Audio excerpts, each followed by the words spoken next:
Sebelum kita memulai renungan pada pagi hari ini, marilah kita berdoa. Tuhan Allah Bapa yang bertahta di kerajaan surga, ya Tuhan, terima kasih ya Tuhan atas berkat-Mu ya Tuhan pada pagi hari ini ya Tuhan. Sebentar kami akan mendengarkan firman-Mu ya Tuhan, semoga firman-Mu akan kami lakukan dan kami bisa terapkan dalam kehidupan kami sehari-hari ya Tuhan. Terima kasih ya Tuhan, dalam nama Tuhan Yesus Kristus, ya amin. Suling 4 April 2022. Menjaga kekudusan hidup. Bacaan Alkitab Yosua 3 ayat 1-17. Berkatalah Yosua kepada bangsa itu, kuduskanlah dirimu, sebab besok Tuhan akan melakukan perbuatan yang ajaib di antara kamu. Yosua 3 ayat 5. Menjaga kekudusan hidup tentu bukanlah sesuatu yang mudah untuk dilakukan. Sejak zaman Adam dan Hawa, masalah kekudusan sudah menjadi pergumulan manusia, terlebih hari-hari ini di mana ada begitu banyak media yang menawarkan segala sesuatu yang bisa merusak kekudusan dengan begitu mudahnya. Hari ini semua terjadi dengan sangat mudah dan murah. Ada istilah yang mengatakan dunia ada dalam genggaman. Karena itu, menjaga kekudusan semakin lama semakin dianggap kuno oleh manusia. Orang tidak lagi kagum akan orang-orang yang hidup mempertahankan kekudusan, tetapi malah mentertawakan dan menganggap mereka bodoh atau kurang gaul. Dunia terus menawarkan segala sesuatu yang bisa merusak kekudusan kita dalam berbagai bentuk.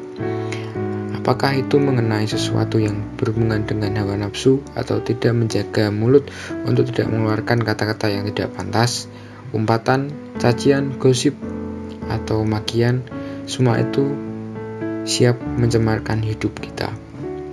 Dalam teks bacaan kita hari ini diceritakan bangsa Israel yang dipimpin oleh Yosua mendapatkan pesan yang penting untuk menjaga kekudusan, sebab Tuhan akan melakukan perbuatan yang ajaib di antara mereka.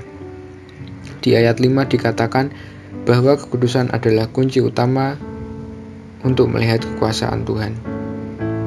Yosua tidak mengatakan berusahalah atau cobalah siapa tahu kamu bisa kudus. Tetapi Yosua tegas berkata, kuduskanlah dirimu. Ini menunjukkan bahwa seruan untuk hidup kudus bukanlah hanya sebatas himbauan atau saran, tetapi merupakan sebuah perintah yang harus ditaati secara serius. Menjaga kekudusan mutlak harus menjadi bagian dalam hidup orang percaya. Itu adalah panggilan hidup kita. Menguduskan diri memiliki pengertian tidak mencemari dengan perbuatan-perbuatan yang najis atau tidak berkenan dengan Allah.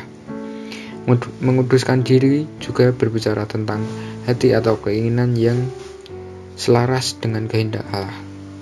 Ini adalah sebuah syarat mutlak untuk bisa melihat perbuatan-perbuatan ajaib Tuhan secara nyata dalam hidup kita.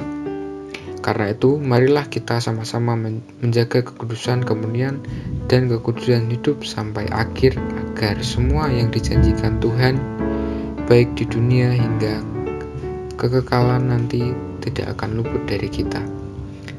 Teruslah menjaga kekudusan hidup dimanapun Tuhan hadirkan kita, sebab kekudusan adalah kunci utama untuk mengalami mujizat Tuhan.